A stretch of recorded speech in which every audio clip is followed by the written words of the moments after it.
Hello दोस्तों, crack UP board exam YouTube channel में स्वागत है। आज की ये वीडियो क्लास 10th के स्टूडेंट्स के लिए बहुत ही इम्पोर्टेंट होने वाली है।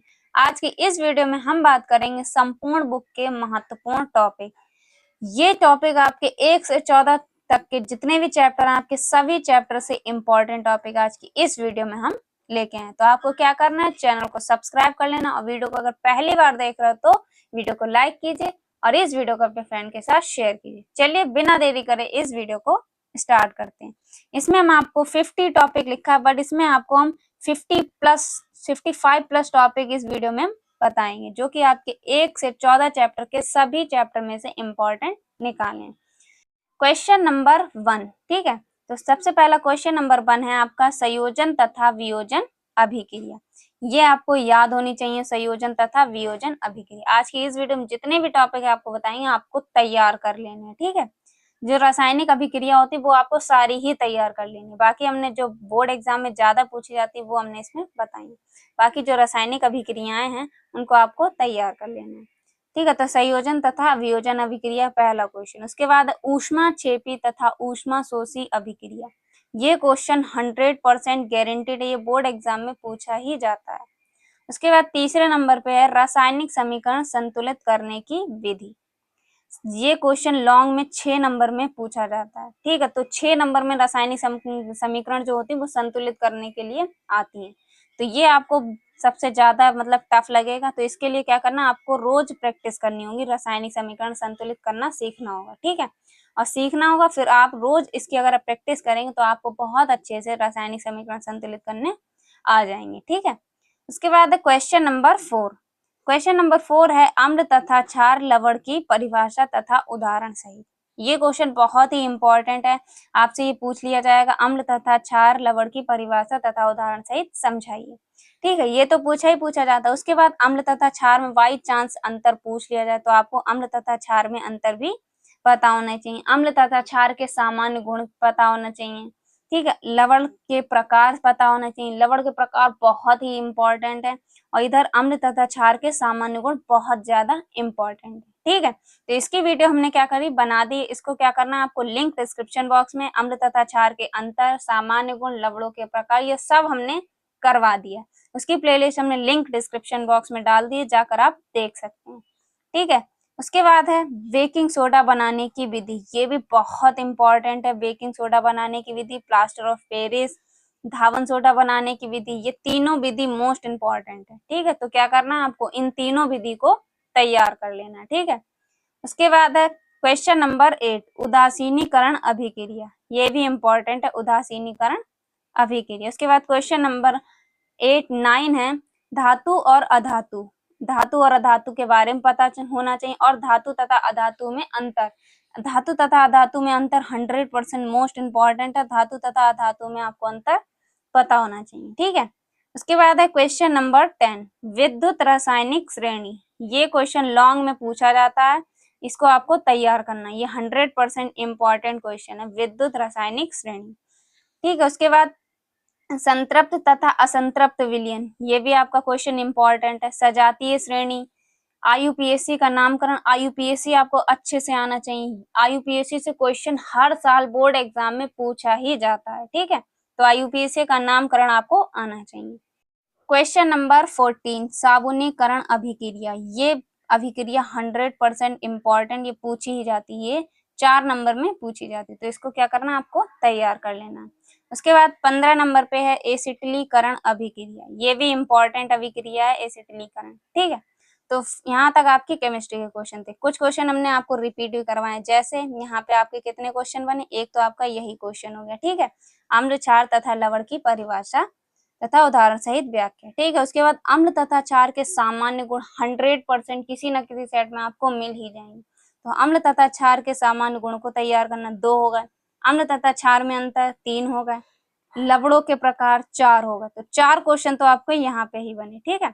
उसके बाद संयोजन तथा वियोजन अभिक्रिया, ये 2 क्वेश्चन, तो 5 यहाँ पे होगा। रासायनिक अभिक्रिया अपनी जितनी भी होती हैं सबको आपको तैयार करना है, जैसे दहन अभिक्रिया और भी बहुत सारी अभिक्रिया होती है, जिससे आपको क्या करना है, तैयार करना है, ठीक है।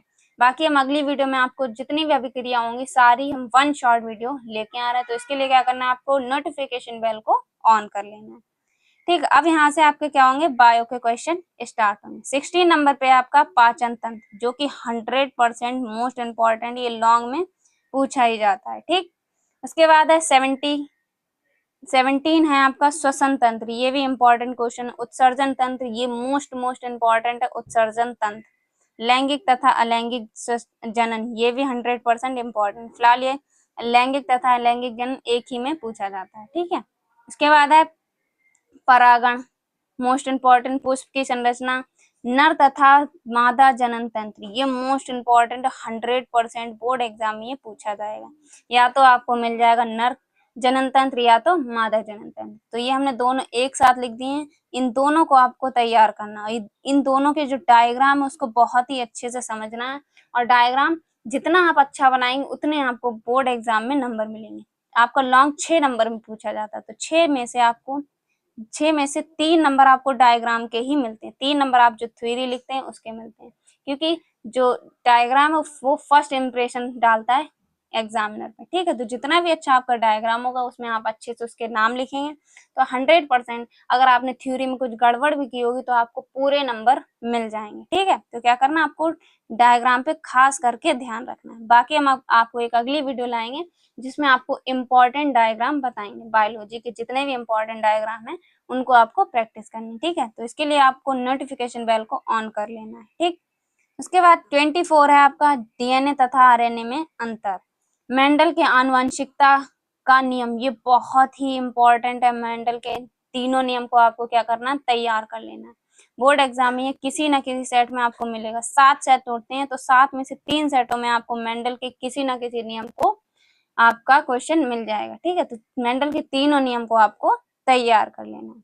उसके बाद है 26, एक संकरण तथा द्विसंकर संकरण। ठीक है, एक संकर तथा द्विसंकर संकरण आपको तैयार कर लेना है। उसके बाद 27 है लिंग निर्धारण की प्रक्रिया, ये भी इम्पोर्टेंट है। लिंग निर्धारण की प्रक्रिया, मानव मस्तिष्क की मोस्ट इम्पोर्टेंट ये। ठीक है, मानव मस्तिष्क।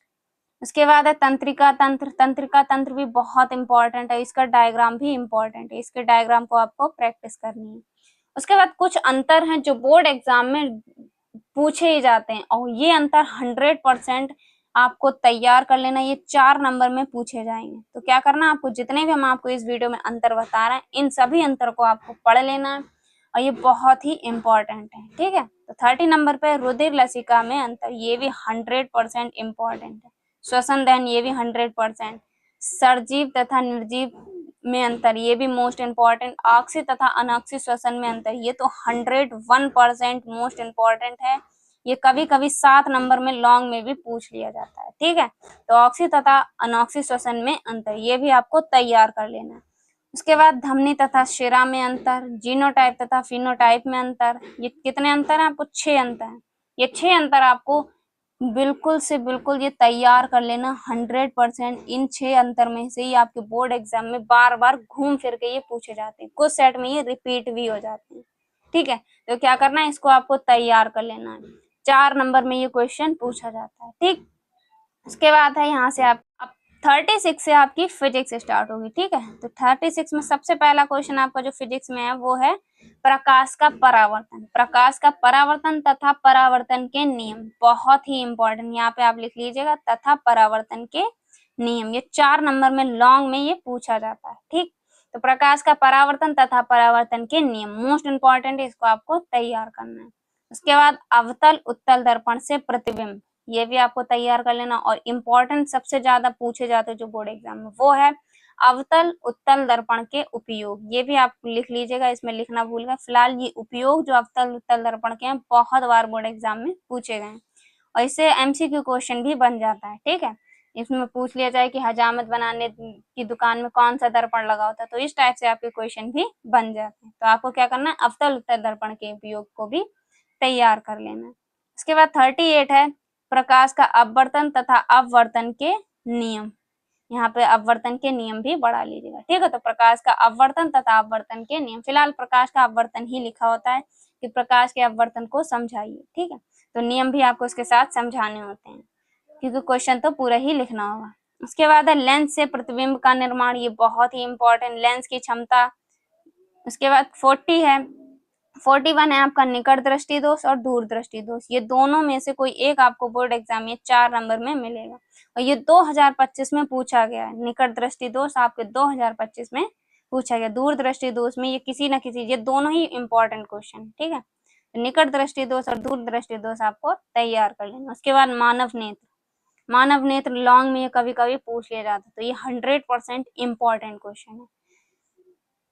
44 नेत्र की समंजन क्षमता, ये भी इम्पोर्टेंट है, नेत्र की समंजन क्षमता। ओम का नियम, विद्युत धारा और विद्युत प्रतिरोध, ये जो विद्युत धारा विद्युत प्रतिरोध है, ये परिभाषाएं 1-2 नंबर में पूछी जाती हैं। या तो इससे आप ऐसे पूछ लिया जाए कि विद्युत धारा का मात्रक, एमसीक्यू में पूछ लिया जाएगा। आपको 4 ऑप्शन दे देंगे, उसमें से आपको विद्युत धारा का मात्रक बताना होगा, ठीक है। तो ये विद्युत धारा से आपके सवाल बनते हैं एमसीक्यू में, तो आपको क्या करना है, इसको भी तैयार कर लेना। विद्युत प्रतिरोध, श्रेणी क्रम तथा समांतर क्रम, ये दोनों ही इंपॉर्टेंट है, 100%। ये 4 नंबर में बोर्ड एग्जाम में ये पूछा जाता है, ठीक है। तो श्रेणी क्रम तथा समांतर क्रम, इन दोनों क्रम को आपको तैयार कर लेना है। उसके बाद चुंबकीय बल रेखाएं, ये भी इंपॉर्टेंट है, चुंबकीय बल रेखाएं। बायो सेवर्ट का नियम मोस्ट इंपॉर्टेंट, 100% बोर्ड एग्जाम में ये पूछा ही जाएगा। उसके बाद फ्लेमिंग के दाएं तथा बाएं हाथ का नियम, मैक्सवेल के दक्षिणावर्त पेच का नियम, ये भी इम्पोर्टेंट है।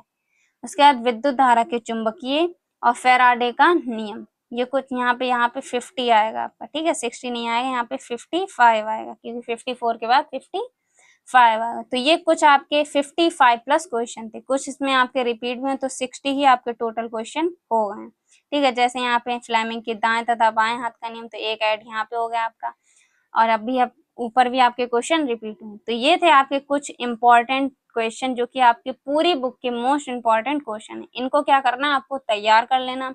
बाकी इनके जो क्वेश्चन, अगर आपको कोई भी क्वेश्चन नहीं समझ में आए या किसी पर आपको, किसी टॉपिक पर आपको वीडियो चाहिए, तो आपको क्या करना है, कमेंट बॉक्स में बताना, हम उस टॉपिक पर आपको वीडियो लेके आएंगे। बाकी आपको इस चैनल पर वीडियो आपको इंपॉर्टेंट मिलती रहेंगी, तो इस चैनल को आपको सब्सक्राइब कर लेना। और अगली वीडियो आपको अंतर वाली मिलेंगी, जो महत्वपूर्ण 6 अंतर आपको हमने बताया था, जो बोर्ड एग्जाम में 4 पूछे ही जाते हैं बायो के, तो अंतर पूछे जाएंगे। बाकी 1 शॉट आपकी वीडियो आएंगी, जिसमें आपको इंपॉर्टेंट क्वेश्चन बताए जाएंगे। तो इसको क्या करना है, आपको चैनल को सब्सक्राइब कर लेना और वीडियो को लाइक करना। मिलते हैं आपसे एक और अगली इंपॉर्टेंट वीडियो में, तब तक के लिए जय हिंद, जय भारत।